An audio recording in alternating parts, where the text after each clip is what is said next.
সুপ্রিয় দর্শক মণ্ডলী, দেখতে পাচ্ছেন আমাদের মাঠে একটি, এটা সবরি কলা তাই না চাচা? 22 ছড়ি কলা।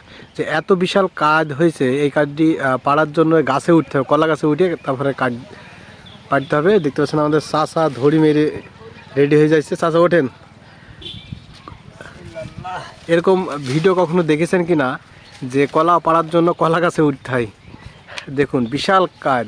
আমরা 3 জন আছি, এই যে, এবং আমি 3 জন আছি। 3 জন মিলে সম্ভব হবে কি বলতে পারছি না এই কাজটি পাড়ার জন্য।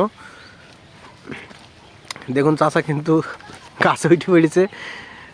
আসলে এরকম দৃশ্য দেখাই যায় না যে কলা পাড়ার জন্য গাছে উঠতে হয়। বিশাল কাজ হয়েছে।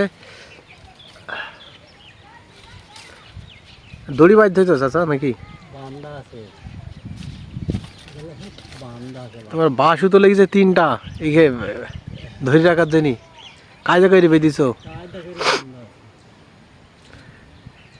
তোমার সমান লম্বা এ কাজ। যখন বেঁধেছি তখন তো এগুলো ধরো লোড ছিল, হ্যাঁ, টাইট হয়ে গেছে, বাঁধাগুলো টাইট হয়ে গেছে।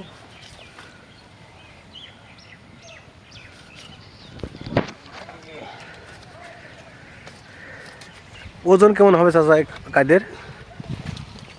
কান্দিটার ওজন বেগুন আসবে। দাম চাইছে কত আপনাকে, মানে কেউ কিনতে চাইছে? 1700। 1700? ছড়িতেও তো 17টা 3 হালি করে আছে নাকি? তা বলতে আসেনি, কতটা তো দেখিনি। 3 হালি তো হওয়ার কথা।